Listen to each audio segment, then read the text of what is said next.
여러분 안녕하세요. 다산에듀 강사 권동성입니다.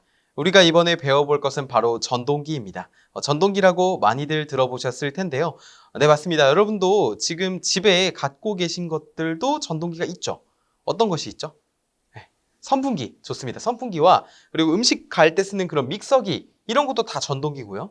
세탁기, 빨래할 때 쓰는 세탁기도 다 전동기입니다. 그렇죠. 그렇기 때문에 이 전동기라고 하는 것은 우리 눈으로도 볼 수 있고 일상 속에서도 접할 수가 있게 되는데 특히 이 전동기 파트는요. 3장 전동기 파트는 우리 전기 기기에서 배웠던 내용들이 많이 보이게 될 것입니다. 그래서 만약에 이 내용을 처음 접하신다 그러면 이 내용을 토대로 그러한 전동기에 대해서 학습할 수 있을 것이고 아니면 이것을 내가 전동기에 대해서 조금 더 알고 있다라고 하시는 분은 한 번 더 정리를 해보는 이런 정리를 했을 때 이러한 문제가 출제되었고 그런 출제 문제가 되었을 때 풀이를 할 수 있는 그런 능력을 갖추게 될 것입니다. 한번 시작해 볼까요? 좋습니다. 자, 우리 전동기 응용 기초를 다루기 전에 첫 번째로 우리 역학의 기초를 먼저 알아보도록 하겠습니다. 자, 첫 번째, 직선 운동이 있고 회전 운동이 있어요. 우리 직선 운동이라고 하는 것은 무엇입니까? 이렇게 직선상으로 운동하는 것을 말하고 회전은 말 그대로 회전하는 것을 말하게 되죠. 자, 힘이 F라고 한다면 회전 운동에서는 그 힘을 토크라고 하게 되죠. 토크라고 하는 것은 T로서 표현을 하게 되고 또는 이렇게 타우로도 표현을 하게 됩니다. 자, 토크는 이제 뉴턴 미터로 표현을 하고요. 힘은 단위가 뉴턴이 되겠죠. 자, 거리는 L이라고 했을 때 미터가 되고 그때는 회전 운동은 이제 거리가 각도입니다. 얼만큼 회전했냐를 나타내므로 그 각도를 세타라고 하고 단위는 라디안이 되겠죠. 그 다음에 속도는 V고 미터 퍼 세컨즈입니다. 자, 여기 보시면 이제 각속도예요. 시간에 대해서 얼만큼의 각을 이동했는지 그 각속도로 나타내고 각속도는 라디언 퍼 세컨즈라고 하며 단위는 이렇게 되고 문자는 오메가라고 쓰게 됩니다.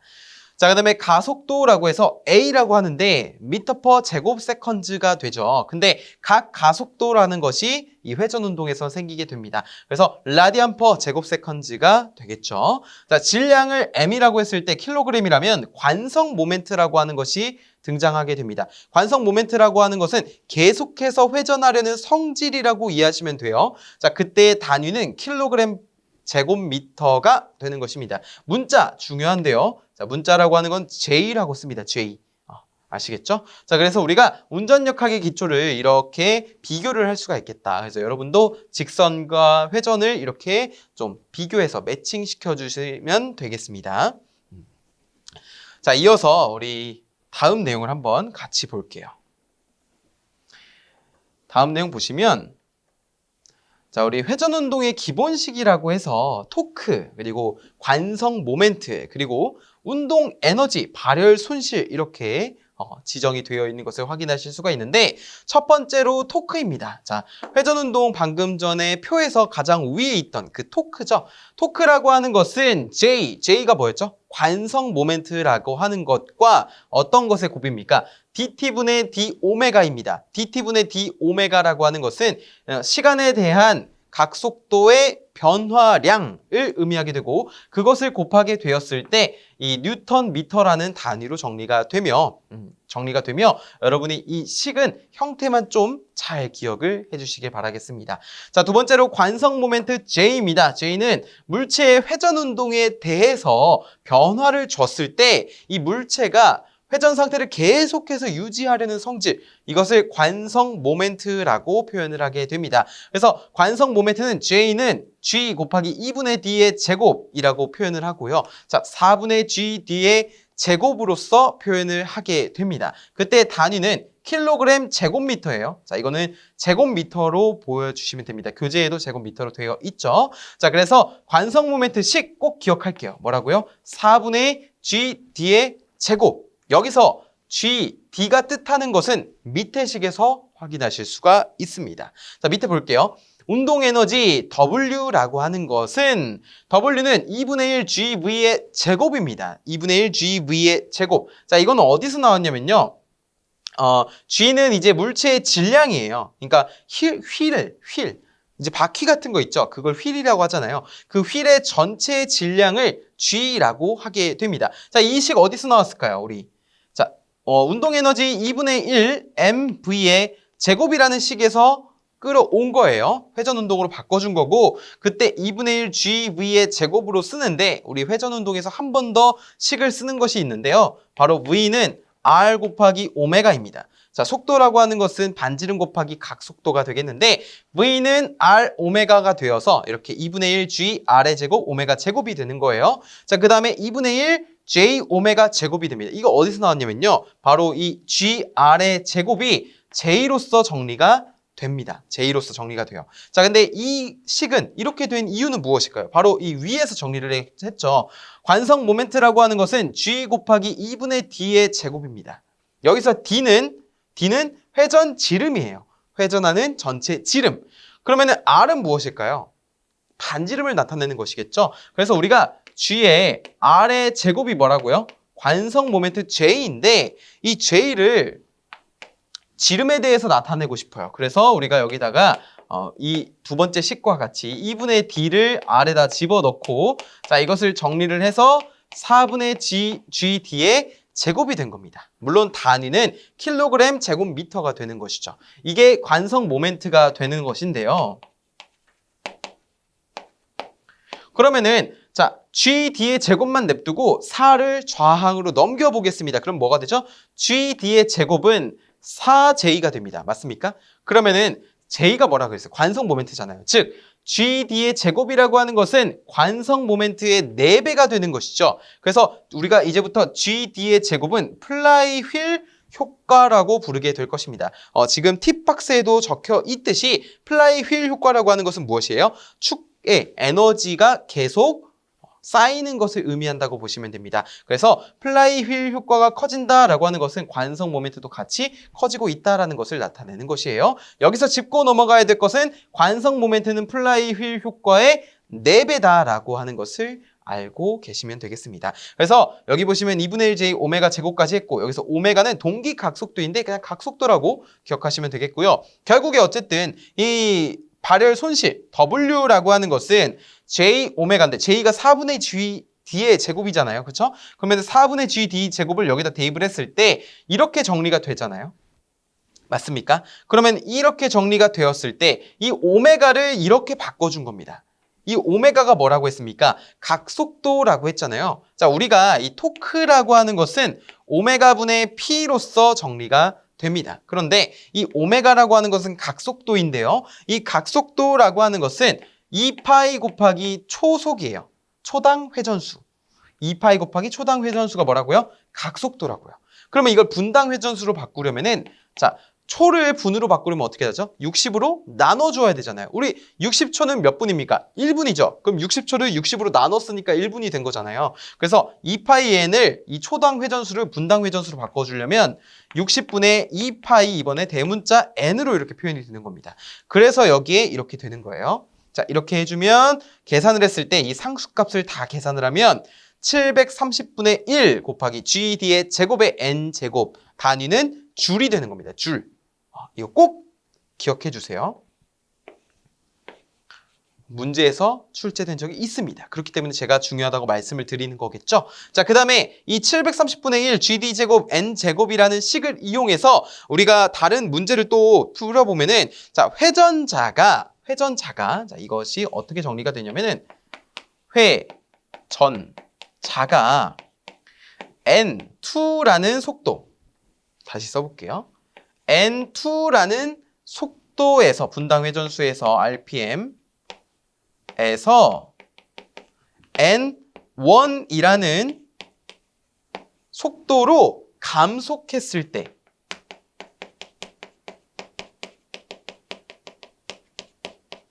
경우 방출되는 에너지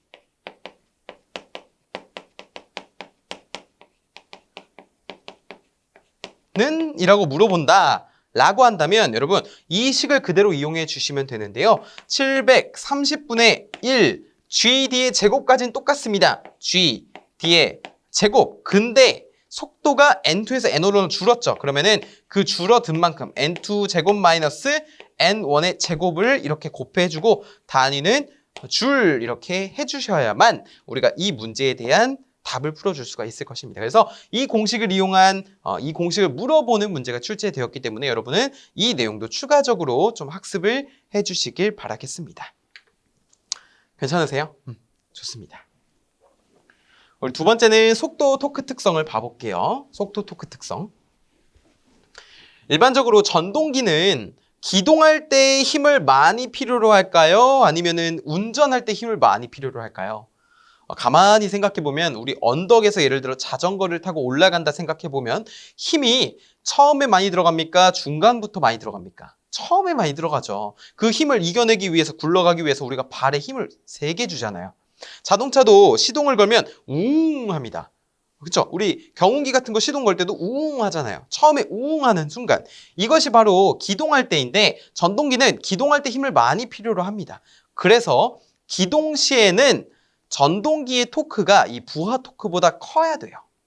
그런데 기동이 끝나고 나서 안정적인 상태가 되잖아요. 그러면은 부하의 토크가 전동기의 토크보다 커야 됩니다. 그래서 여기 그림이 나와 있는데 안 보이시면 교재에 참고하셔도 좋습니다. 자, 속도가 이 C라는 운전점을 통해서 운전점을 지나게 된다면 이 부하 토크가 전동기의 토크보다 커야지만 안정적인 상태가 되고요. 만약 운전점을 지났음에도 전동기 토크가 부하 토크보다 크다면 이건 불안정한 상태가 됩니다. 그래서 우리가 결국에 이것을 나타내는 것은 무엇이냐면 이 운전점을 지났을 때 부하 토크가 전동기 토크보다 커야지만 이 변화량이라고 하죠. 자, 변화량이라고 하면은 교재 그 표 보시면은 뭐라고 되어 있냐면은 d 오메가 dt 의 부하잖아요. 그러니까 L 이렇게 표현을 할 수가 있겠죠? 그죠? DTL 이것이 커야 됩니다. 이거 뭐예요? 변화량이잖아요. 변화량. 토크, 속도에 따른 토크의 변화량이잖아요. 자, 이것이 D 오메가 DT의 M보다 커야 된다는 겁니다. 즉, 부하 토크의 변화량이 전동기 토크의 변화량보다 커야지만 안정적이다라는 것을 나타낸 거예요. 그래서 우리가 요 그림도 중요하지만 요 내용도 꼭 잘 기억을 해주셔야 되겠습니다. 이런 경우가 안정, 부등호가 반대 방향이면 불안정이라고 기억을 해주시면 돼요. 이것을 묻는 문제가 출제되었기 때문에 여러분도 이것을 잘 눈여겨봐 주시면 되겠습니다. 자, 세 번째는 전동기의 용량 산정입니다. 전동기에는 여러 종류가 있죠. 우리 특히 전력공학을 배웠을 때 양수발전도 있었고요. 펌프용 전동기, 양수발전에 사용하는 그 펌프용 전동기가 있었고 아니면 수차발전기 그런 전동기 그것도 있었고요. 그렇죠? 그렇기 때문에 우리가 여러 전동기에 좀 출력을 계산할 필요가 있다는 겁니다. 첫 번째, 펌프용 전동기부터 볼게요. 펌프용 전동기.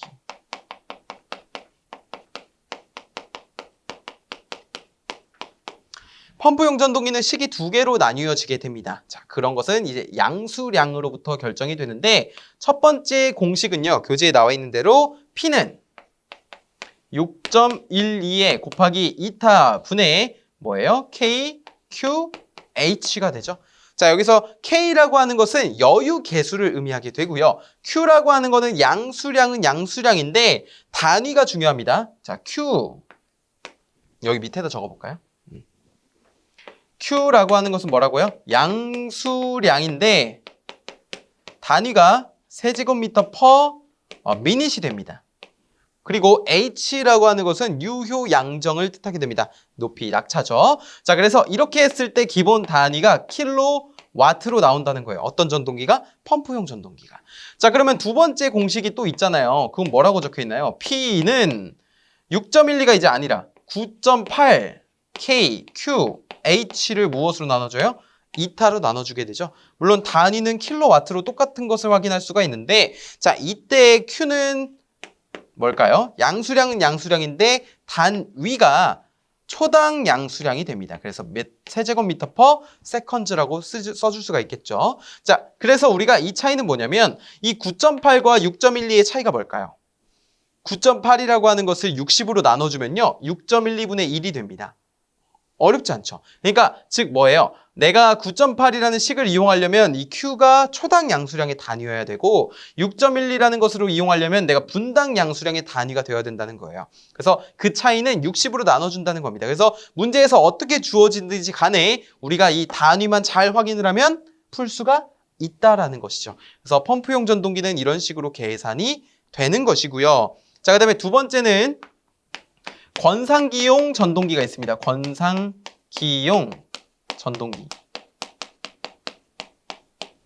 권상기용 전동기도 이 펌프용 전동기와 그 뭐랄까요, 공식의 형태가 유사합니다. 다만 문자가 다소 다르게 되죠. 첫 번째는 우리 P는 6.12 이타에 그 다음에 단위 WV라고 되어 있죠. WV. 여기서 이 W라고 하는 것은 하중입니다. 하중의 단위가 톤이에요. 톤. 그러니까 예를 들어서 1200kg이다. 그럼 무엇을 대입해야 된다는 거예요? 1.2를 대입을 해줘야 된다는 겁니다. V는 뭐냐면 권상 속도입니다. V는 권상 속도. 근데 이 권상 속도의 단위 또한 중요하게 되는데요. 분모에 6.12가 있으니까 이건 무엇일까요? 바로 분당 속도가 되겠죠. 그래서 미터 퍼 미닛이 되겠습니다. 분당 속도. 자, 두 번째는 우리 P라고 하는 것, 권상기용 전동기가 이제 9.8 WV가 되고 여기에 이타가 곱해지게 되겠죠. 물론 단위는 둘 다 킬로와트가 기본 단위가 되겠습니다. 자, 이때 권상 속도 단위 뭐라고 될까요? 권상 속도의 단위는 미터 퍼 세컨즈가 될 겁니다. 초속이 되는 것이죠. 초속. 이게 뭐라고요? 권상기용 전동기. 그래서 우리가 이렇게 식을 좀 나타낼 수가 있다. 자, 그럼 우리 세 번째로는 엘리베이터용 전동기를 한번 볼게요. 엘리베이터용 전동기. 자, 좀만 지워볼게요.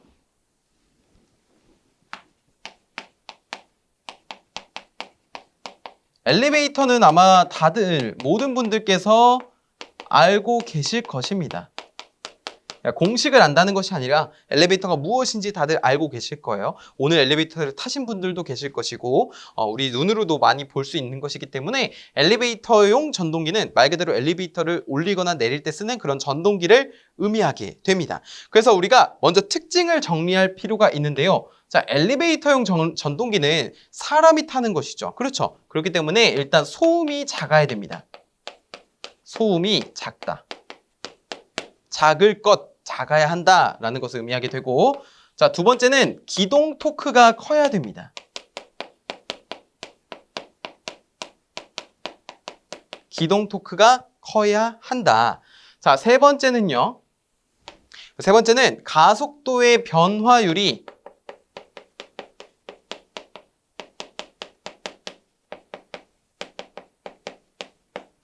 작다. 그러니까 특정 가속도여야 한다는 거예요. 이 말은 무엇입니까? 가속도가 변화하면 어떻게 될까요? 갑자기 슝 올라갔다, 갑자기 슝 내려왔다 이러면은 안에 사람 타고 있는데 굉장히 안 되겠죠.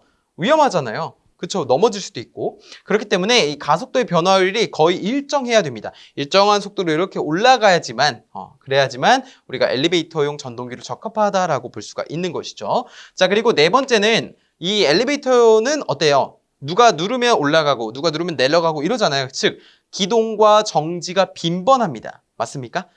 멈췄다가 움직이는 게 빈번하잖아요. 그 빈번하기 때문에 플라이휠 효과가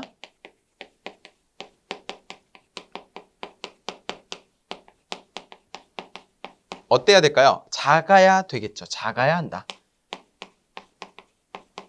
우리 플라이휠 효과라고 하는 것은 무엇이었습니까?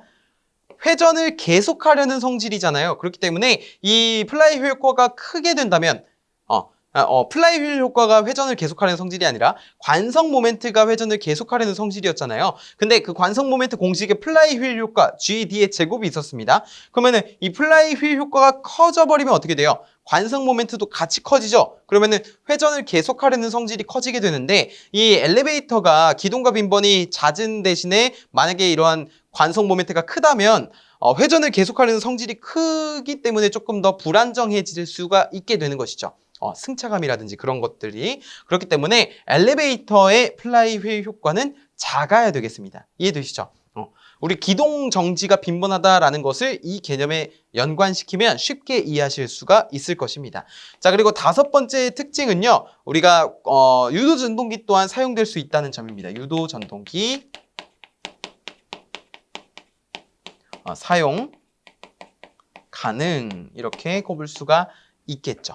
자, 엘리베이터도 용량을 구할 때 어떠한 특징을 갖고 있습니다. 자, 이런 번호가 지금 1, 2, 3, 4, 5라고 적긴 했는데 어쨌든 이게 첫 번째 특징이라는 측면이 되겠고요. 자, 우리가 두 번째 측면을 알아보면은 여기다가 그냥 이렇게 적을게요. 용량 또는 뭐 출력 이렇게 구할 때 우리가 저기 식을 보시면 형태가 마찬가지로 비슷했습니다. 어떤 거랑 펌프라든지 아니면 그런 것들이랑 형태가 비슷하죠. 첫 번째 용량 첫 번째 공식에 뭐라고 돼 있나요? P는 6.12에 곱하기 이타분의 뭐예요? WV의 베타라고 되어 있어요. 맞습니까? 자, 여기서 이 6.12 이타인데 이타는 엘리베이터의 효율을 의미하게 되겠고요. 이 P라고 하는 건 출력이죠. 출력, 킬로와트가 되겠고 W는 하중이고 톤이 기본 단위가 될 것입니다. V는 뭘까요? 엘리베이터의 전격 속도예요. 엘리베이터의 속도를 우리가 V라고 쓰는데 결국에 6.12로 되어 있으니까 이때 V는 단위가 뭐라는 거예요? 미터 퍼 미닛이 되겠죠. 자, 그 다음에 이 베타라고 하는 것은 무엇일까요? 베타라고 하는 것. 그거는 평형률입니다. 평형률. 뭐 아니면 평형추의 평형계수 이렇게 문제에서 주어지거든요. 그렇기 때문에 이 베타 자리에다가 이것을 대입할 수가 있겠다. 자, 이렇게 했을 때 우리가 이 엘리베이터용 전동기의 용량을 구해낼 수가 있게 되고, 자, 두 번째 식은 이제 6.12가 아니라 이제 9.8을 이용한 식이 되겠죠. 그래서 P는 9.8, 그 다음에 WV의 베타를 이타로 나눠주면 되겠죠. 이때 V는 뭐예요? 초속이죠, 초속. 미터 퍼 세컨즈가 되겠습니다. 그래서 엘리베이터 전격 속도 또는 승강 속도가 이 V가 되겠죠. 좋습니다. 자, 우리 한번 정리를 해보시고요. 그 다음에 개념 확인을 저와 함께 같이 풀어보겠습니다. 잠깐 지울 동안 영상 멈추시고 풀어보시고 오세요. 되셨나요? 되셨어요? 같이 풀어보겠습니다. 자, 이렇게 보시면 우리 다음 설명을 읽고 맞으면 O, 틀리면 X를 하라는 문제네요. 물체가 회전 상태를 계속 유지하려는 성질을 관성 모멘트라 하고 하며 그때 J는 4분의 GD 제곱으로 나타낸다. 맞습니까? 맞는 설명이죠. 이때 GD의 제곱은 뭐라고요? 플라이휠 효과라고요. 전동기가 안정적이려면 운전 시 부하 토크가 전동기의 토크보다 작아야 한다?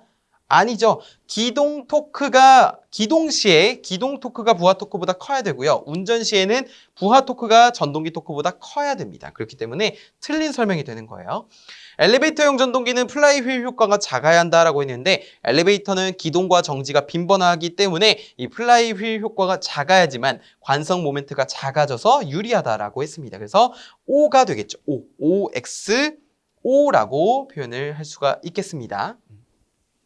그 다음에 양수량 10세제곱미터 퍼 미닛이고 총 양정이 10m인 양수 펌프용 전동기의 용량은 몇 킬로와트인가? 단 펌프 효율은 80%이고 설계 여유 계수는 1.1로 계산한다라고 되어 있는데, 자, 이 펌프라고 했으니까 우리가 펌프용 전동기의 출력을 계산하면 되는데요. 이때 양수량의 단위가 분당 양수량으로 주어져 있네요. 그렇기 때문에 P라고 하는 것은 6.12의 이타 분의 KQ H라는 공식을 써야 되고, 자, 6.12의 펌프의 효율은 80이라고 했으니까 0.8에 그 다음에 여유계수 1.1에 양수량 10이고요. 10, 그 다음에 총 양정 10이네요.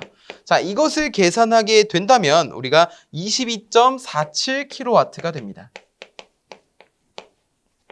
따라서 우리가 2번에 대한 정답은 22.47kW로 작성을 해주시면 되겠습니다. 괜찮으세요? 하실만 하십니까? 좋습니다. 자, 우리 이어서 두 번째 전동기의 종류와 용도에 대해서 좀 볼게요. 자, 쭉쭉쭉 가보겠습니다. 전동기도 좀 그러니까 응용해서 좀 이제 조명공학이랑 전열이 중요하지만 전동기도 어느 정도 비중을 차지하고 있기 때문에 여러분이 이 부분을 보시면 되는데, 특히 근데 이제 전동기 종류와 용도 같은 경우는 사실 이제 전동기별 특징과 명칭 아니면은 뭐 네임 있잖아요. 이름 같은 거, 그런 걸 좀 매칭시켜주는 것으로 좀 이해를 하시면 좋을 것 같아요. 그러니까 내가 이것을 달달달달 뭐 유전에는 보링기계, 범프, 기준기 이런 걸 달달달 외운다는 게 아니라 한번 쭉 읽어보시고 운반차, 송풍기, 권산기 입으로 소리내어서 읽어보는 게 좋습니다. 이렇게 읽어보시면서 이게 광산 및 제철로 분류가 되었었구나 이런 식으로 조금 상기시키는 정도로만 학습을 하시면 되는 부분이 바로 전동기의 종류와 용도 부분이 되겠습니다. 그래서 우리가 보고 듣고 뭐 이런 것을 통해서 경험을 통해서 좀 상기시키는 공부법으로 접근을 해주시면 좋아요. 자, 산업 현장에서는 전동기가 이렇게 이용이 된다는 거예요. 크게 8가지로 분류가 되어 있는데 한번 그냥 쭉 보겠습니다. 자, 운반차, 송풍기, 권산기, 펌프, 각종 압연기 운전, 기중기, 자르는 절단기 같은 경우는 저런 광산이나 제철에 이용이 된다고 보시면 되겠고요. 여기 보시면 또 기동기, 운반기, 송풍기, 펌프는 시멘트. 그 다음에 농업에는 경운기, 탈곡기, 펌프, 농업에 분류가 되어 있고 펌프, 송풍기, 운반기는 가스, 수도. 그러니까 겹치는 것도 있고 겹치지 않는 것도 있죠. 그러니까 이만큼 전동기가 무엇입니까? 이러한 다양한 산업 현장에 이용이 되고 있다는 것을 보여주는 항목이 되겠습니다. 두 번째 보시면 일상생활의 이용과 공장 및 건축물에서 이용, 운수교통의 이용, 기타 이용이 있는데 이런 용도별로 좀 분류를 했다라는 거죠. 일상생활에는 우리 주변에서 찾아볼 수 있다라는 겁니다. 펌프, 재봉틀, 세탁기, 선풍기, 청소기, 믹서기, 조리용기기, 냉장고, 에어컨디셔너, 에어컨이죠. 이런 등 전동기가 너무 많이 쓰이고 있습니다. 그래서 제가 아까 전에 하나씩 가지고 계시지 않냐고 제가 여쭤본 거예요. 공장 및 건축물에는 이런 것들이 사용이 되고요. 운수교통에는 이런 케이블카, 자동차, 선박 등 그리고 기타 이용에는 뭐 건설기계라든지 통신기 운전용 아니면 어업용 등이 좀 사용이 된다라고 보시면 되겠습니다. 자, 그 다음에 속도에 따른 분류입니다. 방금은 이제 용도에 따른 분류였잖아요. 응용에 따른 분류. 근데 이제 속도에 따른 분류 보시면 첫 번째는 정속도 특성이라고 하는 것이 있고요. 두 번째는 변속도 특성이라고 하는 것이 있어요. 자, 그래프를 통해서 우리가 유추해낼 수가 있는데 토크가 변화했음에도 불구하고 속도의 변화가 거의 없는 거. 이거는 토크가 변화하면 속도도 같이 변화하는 거. 그렇기 때문에 토크가 작으면 속도가 크고요. 토크가 크면 속도가 감소합니다. 즉 토크와 속도는 이 변속도 특성에서 반비례 관계를 가지고 있는 거죠. 정속도 전동기부터 보시겠습니다. 부하에 관계없이 이 부하가 뭐든지 간에 회전 속도가 완전히 일정하거나 아니면 변동이 거의 없는 거, 이러한 그래프의 특성을 나타내는 것이 정속도 전동기가 되겠고요. 정속도 전동기는 유도 전동기, 직류 분권 전동기, 교류 분권 정류자 전동기, 동기 전동기 등이 쓰이게 되고 그다음에 여기에 덧붙여서 타여자 전동기 등도 해당이 되겠습니다. 이 부분은 이제 전기 기기에서도 한번 해소가 되었던 항목이겠죠. 용도는 팬, 송풍기, 팬이 저게 그거예요. 환기 시켜주는 팬, 펌프, 컴프레셔 등의 구동용, 제철, 제지, 방적, 공작기계 등에 쓰이게 되죠. 그러면 변속도 전동기는 어떤 것들이 있을까요? 공급 전압을 일정하게 유지를 했을 때 속도가 어떤 것에 의해서 부하에 의해서 광범위하게 변화하는 전동기를 변속도 전동기라고 합니다. 일반적으로 부하의 증가와 더불어서 속도가 떨어지게 되죠. 부하가 증가했다는 것은 토크가 그만큼 증가한다는 것을 의미하게 됩니다. 이런 것을 조금 어떤 걸로 예시를 들면 좋으냐면 우리가 예를 들어서 리어카를 끌고 간다고 해볼게요. 리어카. 너무 좀 리어카는 이제 잘 안 보이긴 하지만 요즘에 어쨌든 리어카를 끌고 우리가 무언가 가는데 아니면은 뭐 몸에다가 뭐 쌀포대를 지고 간다고 해볼까요? 좋습니다. 쌀포대를 등에다가 집어 얹고서 우리가 가요. 근데 쌀포대가 하나일 때는 그냥 갑니다. 2개이면 어때요? 너무 무거워요. 3개일 때는 아예 못 걷습니다. 그러면 속도가 점점 어때요? 무게가 늘어나면 늘어날수록, 즉 부하가 증가하면 증가할수록 속도가 떨어지죠. 그래서 이것을 우리가 변속도 전동기다라고 표현을 합니다. 그래서 직류 직권 전동기, 직류 가동 복권 전동기, 직류 직권 정류자 전동기, 2차 저항이 큰 유도 전동기, 그리고 마지막으로 교류 3상 직권 정류자 전동기가 있겠습니다. 그래서 문제에서 이것을 물어봤어요. 교류 3상 직권 정류자 전동기에 대해서 물어봤습니다. 그렇기 때문에 꼭 기억을 해주시고 용도로는 전차나 하역용 크레인에 보통 사용이 된다라고 보시면 되겠습니다. 자, 세 번째는요, 우리 부하의 속도 토크 특성입니다. 첫 번째는 정토크 부하라고 있어요. 자, 정토크 부하가 이 그래프인데요. 그래프에서 딱 느껴지시지 않나요? 토크 어때요? 토크가 이건데 일정하죠? 그렇죠. 정토크입니다. 그러니까 즉 속도에 따라서 토크가 거의 변하지 않거나 일정한 부하를 우리가 정토크 부하라고 표현을 하게 되고요. 이거는 권상기, 크레인, 압연기, 롤러, 컴프레셔 등에 보통 사용이 된다라고 보시면 되겠습니다. 여기서 핵심은 뭐예요? 토크가 거의 변하지 않는 것을 의미하게 돼요. 자, 이런 것은 우리가 토크라고 하는 거는 각속도분의 출력이 되는데, 자, 이때 각속도라고 하는 건 2파이 n분의 p죠. 2파이 n 할 때 초당 회전수가 되는데, 여기서 이 토크가 거의 변하지 않으려면은 이것이 일정하다라는 겁니다. 그러면은 속도가 증가하면 출력도 증가하고요. 속도가 감소하면 출력도 감소해야지만, 왜냐면 여기 2파이가 상수이기 때문에 이 둘이 각각 비례해야지만 토크가 일정한 관계를 가지고 수가 있겠죠.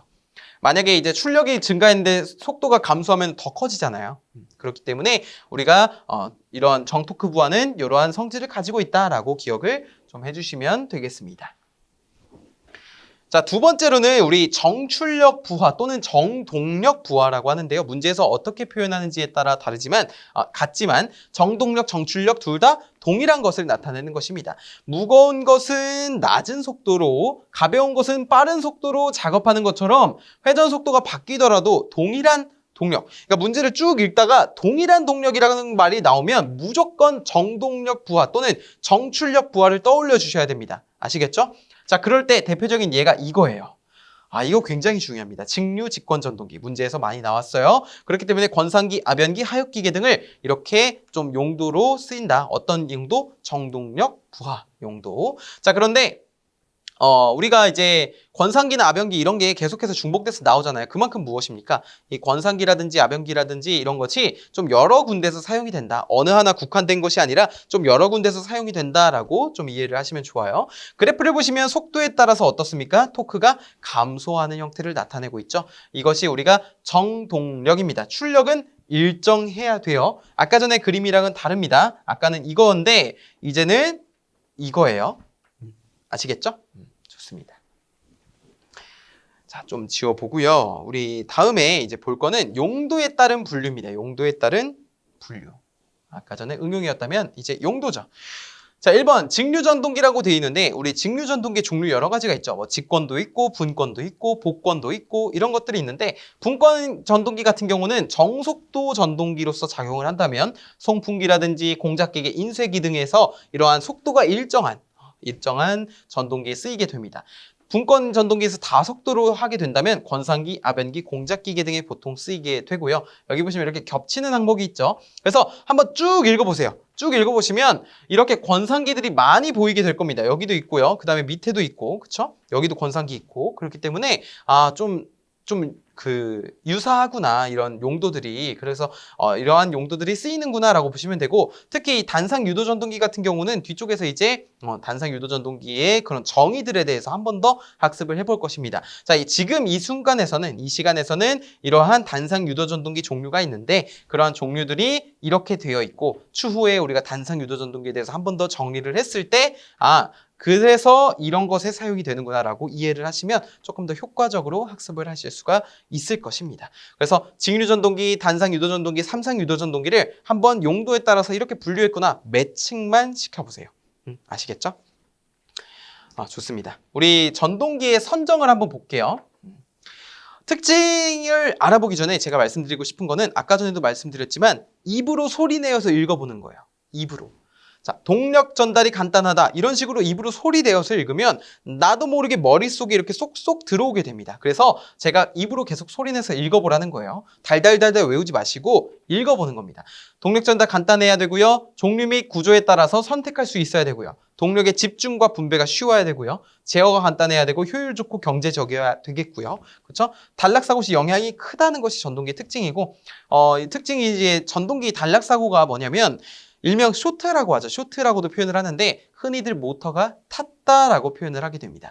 선과 선이 저항을 거치지 않고 바로 직접적으로 만나면 단락사고인데 이 단락사고에는 최대 고장 전류가 흐르게 되죠. 왜냐하면 임피던스가 최소이니까. 그로 인해서 단락사고 시에는 이 모터가 복구가 안 되는 그런 지경에 오르는 그런 안 좋은 영향을 끼치기 때문에 단락사고에 굉장히 유의해야 됩니다. 이게 조그마한 전동기면 모르겠는데 뭐 대규모 공장에서 하나의 전동기가 고장이 나면요. 그걸 바꾸는 데까지 다른 설비들이 동작을 할 수가 없습니다. 왜냐하면 연쇄 과정으로 이렇게 생산이 이루어지는데 어느 하나가 고장 나면 다른 것도 피해를 보겠죠. 그렇기 때문에 단락사고 굉장히 유의해야 되고요. 전압 및 주파수의 영향 또한 받게 됩니다.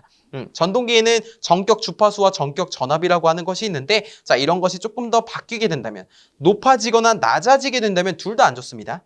아시겠죠? 어쨌든 이러한 특징이 있다. 그래서 7가지, 8가지 정도를 좀 같이 보시면 되겠습니다. 자, 두 번째는 선정 방법 및 고려사항인데 이것도 한번 쭉 읽어보시면 좋아요. 선정할 것 적혀 있는데 당연한 말들을 적어 놓은 것입니다. 그래서 한번 전동기를 어떻게 선정하면 좋은지 이래서 이러한 전동기들은 이렇게 고려사항이 있겠구나라고 이해를 해주시면 돼요. 이것은 이제 문제에서 한번 나온 적이 있습니다. 그래서 제가 노란색으로 설치를 해놨는데 설치가 아니죠. 색칠을 해놨는데 교류 전동기가 직류 전동기보다 좋은 점은? 이라고 해서 물어본 적이 있었습니다. 그래서 1번부터 3번까지 손쉽게 전원을 얻을 수 있다라고 해서 우리 가정용 이제 콘센트, 딱 이제 월 소켓이라고 하죠. 자, 거기에 플러그를 꽂게 되면 어떻게 됩니까? 그러면은 거기서 전원을 공급받죠. 근데 그거 뭐예요? 단상 이선식이죠. 그렇기 때문에 전원을 쉽게 얻을 수가 있습니다. 교류 전동기가. 구조가 간단하고 튼튼하죠. 하고 가격 또한 저렴하고 취급이 편합니다. 가격이 저렴한 이유는 이 직류 전동기는 별도의 변환 과정이 필요한데 변환 장치가 필요한데 이 교류 전동기는 그대로 쓰면 되기 때문에 변환 장치가 필요 없어서 가격이 저렴하고 또 취급 또한 편리하다라고 단정 짓게 되는 것입니다. 좋습니다. 우리 두 번째로는 우리 전동기의 출력을 한번 볼게요. 전동기의 입출력.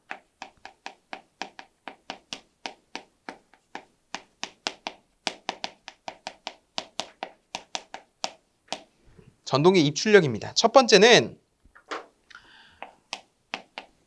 입력부터 볼까요? 입력.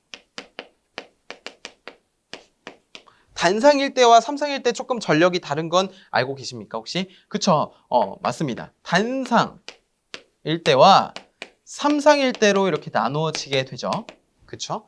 단상일대는 어떻습니까? 우리가 전압 곱하기 전류 곱하기 위상차 해주면 되잖아요. 그래서 V, I, 코사인 세타가 되는데 단상 이선식에서. 근데 삼상일 때는 어떻습니까? 만약에 선간전압이라고 한다면 루트 3 VI 코사인 세타가 되는 것이죠. 이래야지만 어떻게 되는 거죠? 와트라는 소비 전력, 유효 전력이 나오게 되는 것이죠. 그 다음에 우리 출력 P와 토크를 보면요. 여기는 지금 입력 전력이었습니다. 그 다음에 출력 P와 토크 관계를 한번 보겠습니다. 토크, 타우 이렇게 할게요. 또는 그냥 T라고 할까요? T. 보시면은 중요하니까 노란색으로 쓰겠습니다. 우리가 토크라고 하는 것은 각속도분의 출력이라고 했습니다. 그렇죠. 자, 이거 각속도는 뭐라고요? 2파이 n분의 P가 된다고요. 그래서 이 n, 초당 회전수를 분당 회전수로 바꿔주게 된다면 60분의 2파이 n분의 P가 된다고요. 그러면 여기가 뭡니까? 이렇게 분모의 분자에 이렇게 위치하게 되는 것이죠. 자, 그러면은 이 60분의 2파이라고 하는 값을, 상수값을 정리를 하게 되면 어떻게 되냐면 9.55에 이제 여기가 소문자 n이 아니라 대문자 n이 되겠죠. 분당 회전수, 그 다음에 n분의 출력 P라고 쓸 수가 있을 것입니다. 이러면 단위가 뭐가 되냐면 뉴턴 미터가 돼요. 그런데 1뉴턴에 1kg에 9.8뉴턴입니다. 1kg 폴스에 9.8뉴턴이기 때문에 이것을 킬로그램 미터로 바꿔주게 되면은 이걸 9.8로 나눠줍니다. 그러면 0.975의 회전수 분의 출력이라고 해서 이때는 단위가 킬로그램 미터예요. 여러분이 공식을 이용해서 문제를 계산하게 되실 때 이제 해설을 보실 때 이 뉴턴 미터냐 킬로그램 미터냐에 따라서 이 식이 앞에 상수가 달라진다는 거죠. 뉴턴 미터로 구하라고 했는데 0.975를 곱하면 안 된다는 겁니다. 왜 이렇게 될까요? 라고 했을 때는 우리가 1kg 펄스는 9.8 뉴턴의 관계를 가지고 있기 때문에 뉴턴과 킬로그램 관계로 이렇게 나타내 준 것입니다. 그렇기 때문에 여러분들 이 식을 꼭 기억을 해주시고 여기와 여기를 꼭 구분해서 기억을 해주시면 좋겠습니다. 전기 기기에서도 이제 많이들 나오는 내용인데요. 여러분이 이 전기 응용에서는 이러한 공식만 또 이러한 공식만 기억만 하셔도 충분히 풀이하실 수가 있으니까 너무 걱정 안 하셨으면 좋겠고요.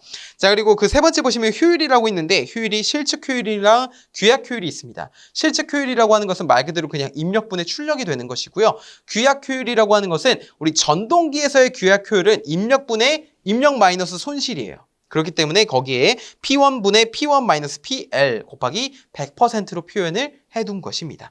자, 그다음에 네 번째 속도 변동률이라고 하는 것이 있는데요. 속도 변동률은 뭐냐면 우리 전격 속도 분의 무부하 속도에서 전격 속도를 뺀 거. 여기에 곱하기 100%를 해주면 퍼센테이지로 나타낼 수가 있겠죠. 자, 그리고 속도 변동률에서 가장 중요하게 생각해야 되는 것은 우리 유도 전동기 중에서 이 단상 유도 전동기.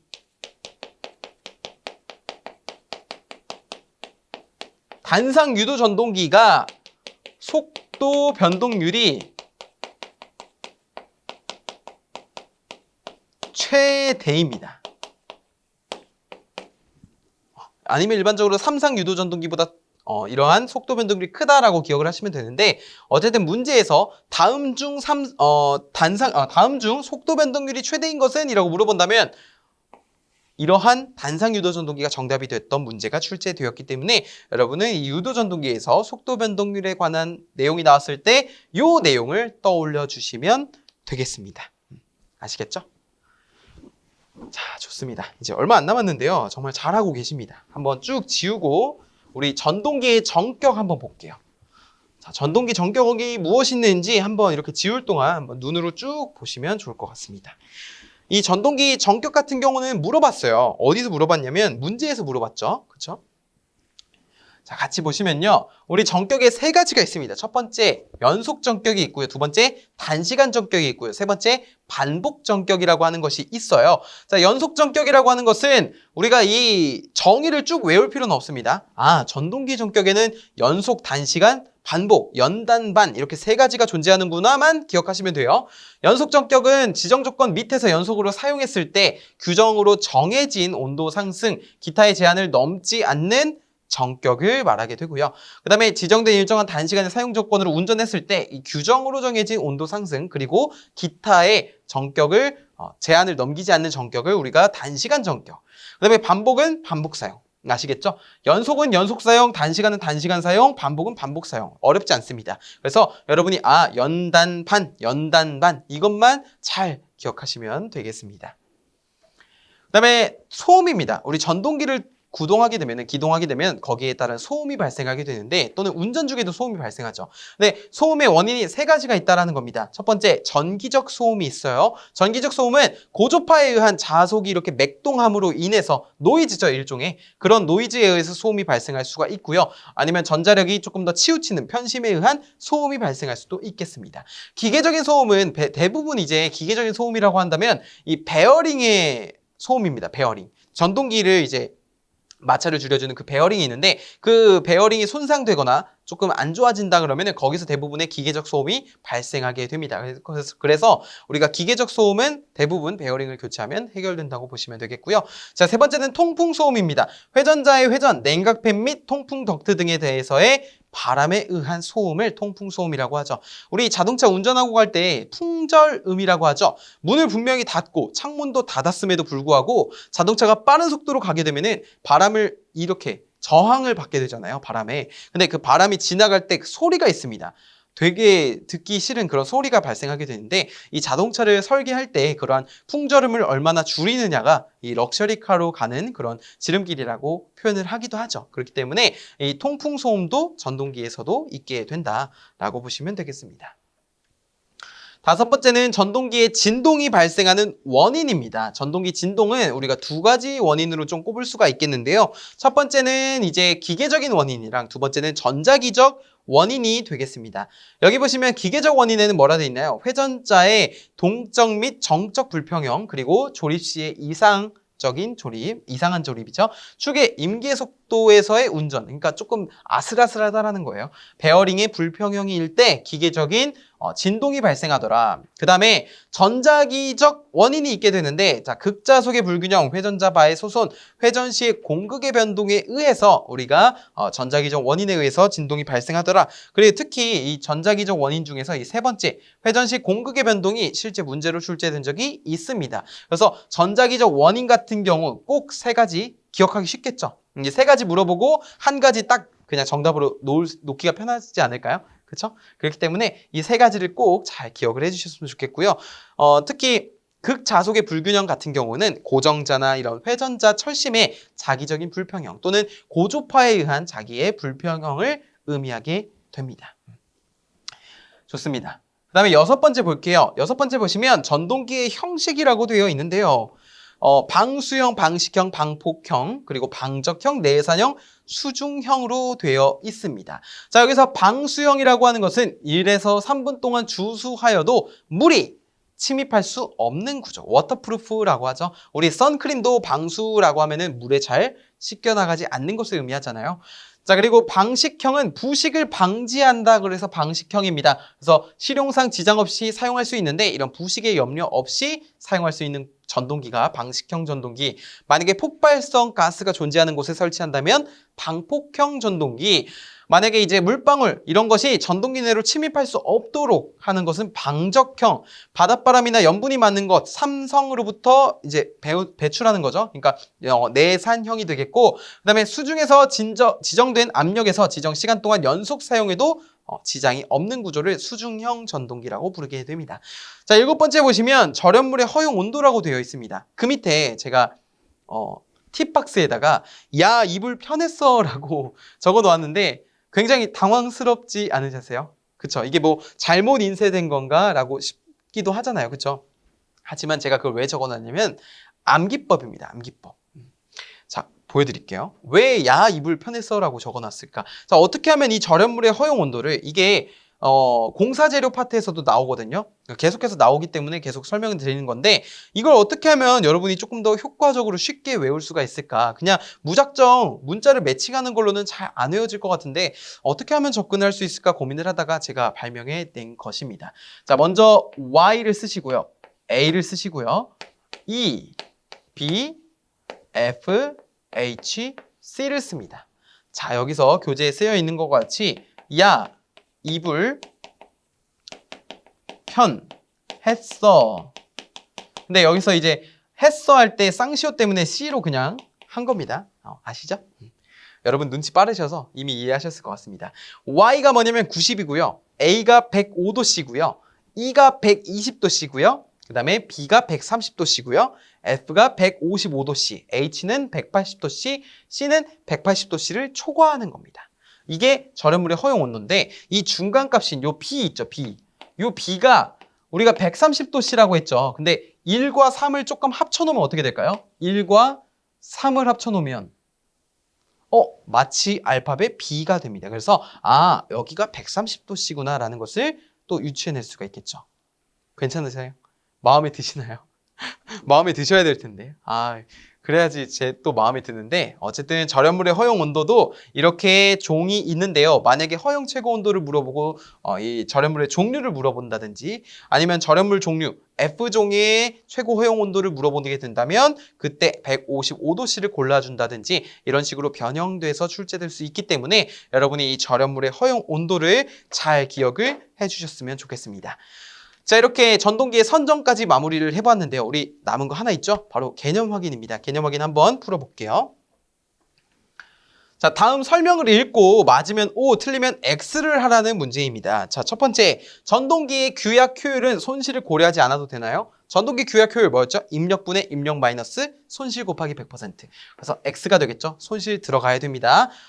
단상 유도 전동기의 속도 변동률은 삼상 유도 전동기보다 작다. 아니죠. 단상 유도 전동기의 속도 변동률이 더 큽니다. 전동기 전격에는 연속, 반복, 단시간이 있다. 연단판. 그래서 맞습니다. 전동기 진동 발생 원인 중에는 기계적 원인과 전자기적 원인이 존재하게 되는데 기계적 원인의 극자속 불균형, 회전자바 소손 등이 해당된다라고 했습니다. 이거는 기계적이 아니라 전자기적이 되겠죠. 그래서 X. 방식형 전동기는 폭발성 가스가 존재하는 곳에 폭발성 가스가 존재한다면 방식형이 아니라 방폭형이죠. 방식형은 부식으로부터 방지하는 거잖아요. 그렇기 때문에 이거는 OX라고 했을 때 X를 꼽아줄 수가 있겠습니다. 아시겠죠? 자, 두 번째, 전동기의 출력이 15kW, 속도 1800rpm으로 회전하고 있을 때 발생되는 토크는? 이라고 물어봤습니다. 이 문제는 지금까지 한 2번 정도 출제가 됐는데요. 여기 기출이라고 되어 있죠. 우리가 이 식은 어디서 풀 수 있냐면 여기서 구할 수 있죠. 토크는 오메가분의 P로서 정리가 되고 2파이 N분의 P로서 정리가 되고 60분의 2파이 N 분의 P로서 정리가 되고 여기서 9.55 N분의 P로서 정리가 되는데 이거는 뉴턴 미터고 그 다음에 문제에서 물어본 킬로그램 미터로 가려면 0.975 뉴턴이 아니죠. N분의 P라고 했는데 이게 단위가 뭐라고요? 킬로그램 미터라고요. 그렇기 때문에 여기에 이 N 자리에다가 속도 집어넣고요. 출력 자리에다가 15kW인데 이것의 P의 기본 단위는 와트입니다. 와트. 그렇기 때문에 여기에다가 15,000을 대입을 해주고 여기에다가 1,800을 대입을 해주면 값이 나오게 됩니다. 몇이 나오냐면은 8.125kgm가 나올 거예요. 근데 이 문제 같은 경우는 8.1로 출제가 되었습니다. 그러니까 선지에서. 그렇기 때문에 8.1kgm로 제가 답을 작성을 해놓았습니다. 자, 이렇게 전동기의 선정 개념 확인까지 같이 풀어보았습니다. 어떠셨나요? 전동기라고 하는 것이 우리 눈으로 또 찾아볼 수가 있다 보니까 조금 더 오히려 이런 다른 내용들보다도 더 와닿으셨을 수도 있겠습니다. 제가 이번 강의 때 설명드린 내용을 토대로 다음에 더 좋은 결과가 있으시길 바라면서 저는 또 다음 강의를 통해 여러분을 찾아뵙도록 하겠습니다. 오늘도 고생 많으셨습니다. 감사합니다.